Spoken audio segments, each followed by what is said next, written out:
It's like the only part that I get emotional about. It's like I love him so much and I want him to have a great life.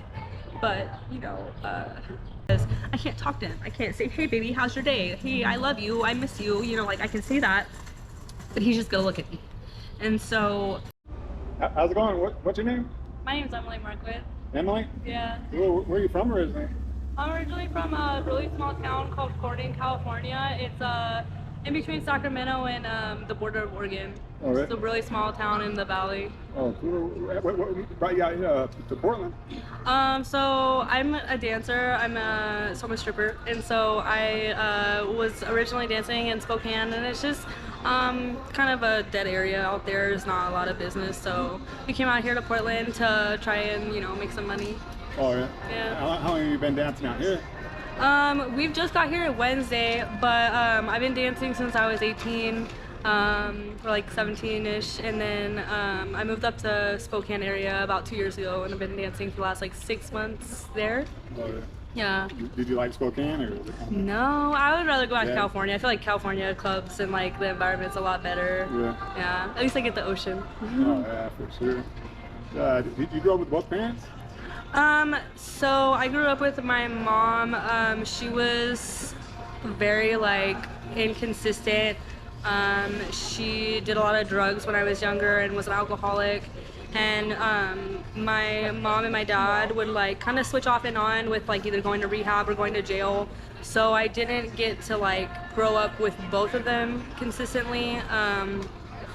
When I was like, I think I was 3, my mom went to rehab for like 6 months. 3 to 6 months, I think, and then I didn't get to see her, and I had to be with my real dad, and he was really like abusive and was a very hard alcoholic, and so he went to jail off and on like throughout my life. So I didn't grow up with them, but I grew up with spurts of my life being with them. Yeah, so it was really like off and on. I had like grandparents raise me in the meantime. Your grandparents did? Yeah, like I always had like 1 or 2 different grandparents that would like take care of me if, you know, someone couldn't. But it was whoever could take care of me in the family. Horrible, yeah. Were your grandparents pretty cool?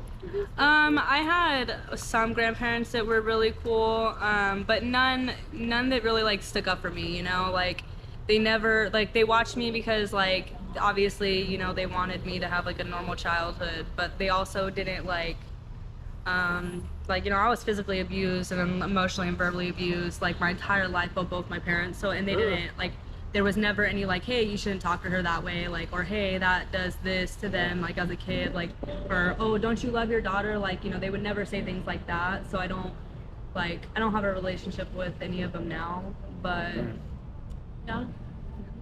You don't have a relationship with your parents or your grandparents? No, I haven't, like none of them. I don't talk to any of my family now. When I was 17, I lied to my mom about my boyfriend having a kid, and when she found out, we got in a huge fight, and she broke my hypoid bone that's in my tongue, and then broke part of my neck, and then I had to get steroid shots, and I got taken my CPS.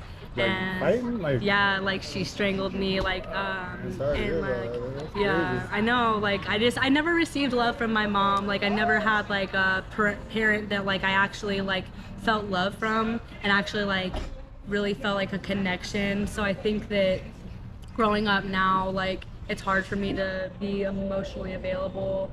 Even with my kids, I have 2 kids. Oh, you have 2 kids? Yeah. Really? It's like after I graduated and got taken from CPS, I lived with my real dad for the last year of high school, and that was really bad because he was still an alcoholic and still very abusive, and he had gotten a new wife and he was abusive with her as well. And so when I graduated and I left, I started stripping. And then I met my ex-husband, and we like rushed into things, and we got married within like a year.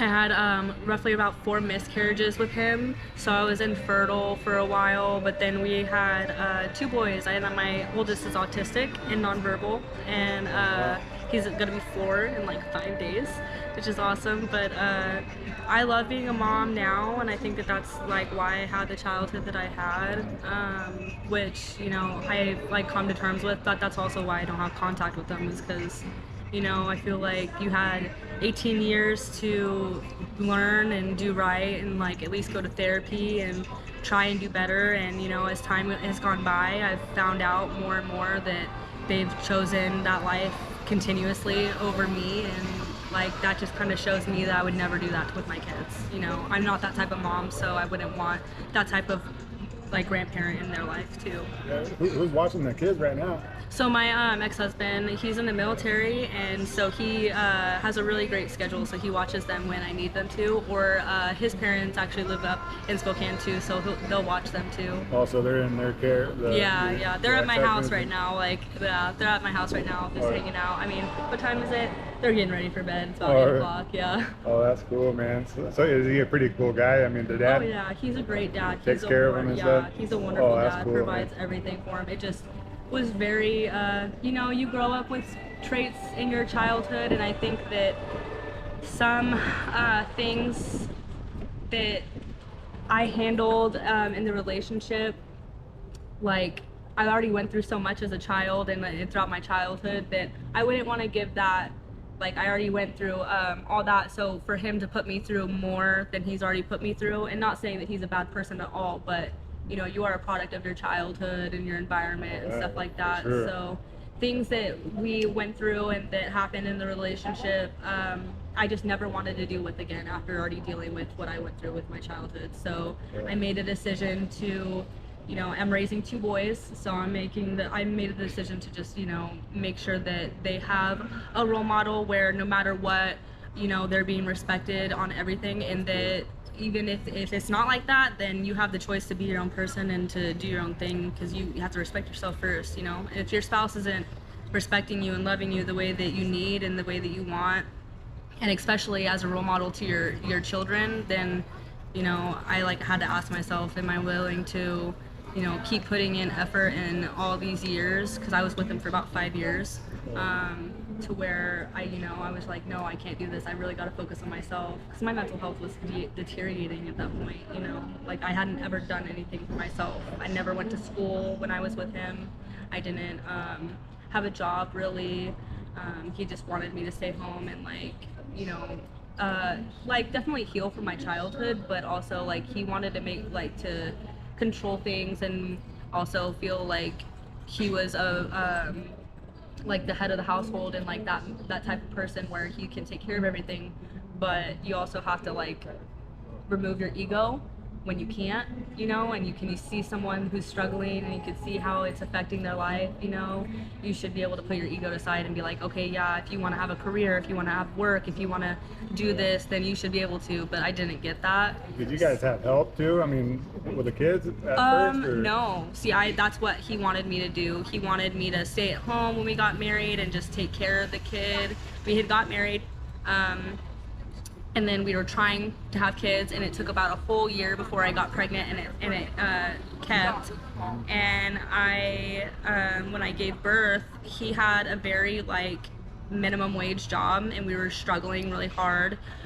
He didn't get any parental leave, and so I was on my own to just, you know, be a new mom, and the only mom that I had was very abusive, and so I was just went into postpartum psychosis. I tried to kill myself multiple times just because like I didn't have any, like, I didn't want to let anybody in because I was so afraid of letting people in, but I also needed like help so bad, because you can't just raise a kid by yourself. New like, mom, that's hard to, if you don't know how to, you never had that mom. Yeah, that type of connection. I didn't have any maternal instincts. I had to learn everything. Yeah, that's hard. And so we tried to work it out, and it got better, and then, you know, things were, and a lot of things changed, but then a lot of things didn't change. And a lot of things that didn't change were really important to me and were basic human respect on a woman level, you know, like sexual and respecting my sexual intimacy and stuff like that, or just respecting me as a woman and, you know, making me feel special. I didn't get that a lot. And so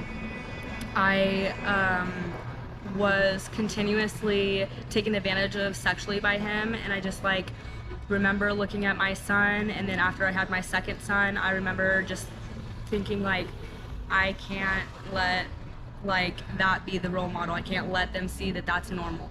You know, if they ask me in 5-10 years like what happened, I'm gonna be like, you know what, like we had problems, and dad had problems that were a product of him and his parents that raised him, and things that, you know, he really, and he's a great dad. The reason why I say he's a great dad is he's gone to therapy, he's going to therapy for these things. Oh, that's So good. it's like he knows he has to change them because he's raising boys, but that doesn't mean that I have to stick beside him and, you know, go through hell with him to make sure that he's, you know, like doing good. I don't want to be disrespected again. I don't want to have to go through another situation where I'm, you know, going through things like that with my husband, you know, the one that I'm supposed to be in love with and supposed to show like my kids like this is a great man. Like I didn't feel that about him at all, and I didn't want to, you know, after 5 years I didn't want to stick around for longer to see if he was going to change and if it was going to actually work.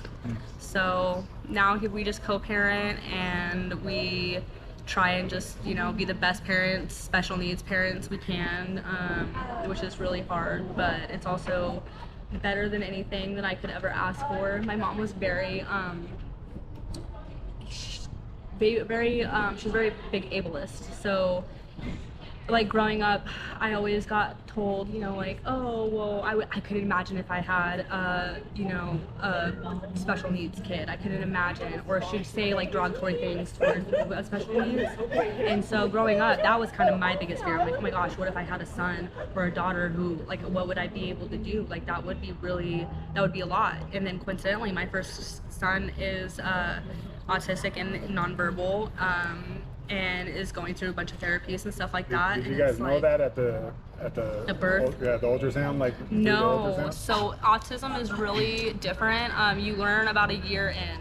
You can. There are some signs that could be like there, but I did not know until my ex-husband went to BMT, which is basic military training, and I was alone with our son for about 4 months. And you know, that one-on-one time, you really get to see, okay, this is how they should be behaving at this age, this is what they should be accomplishing.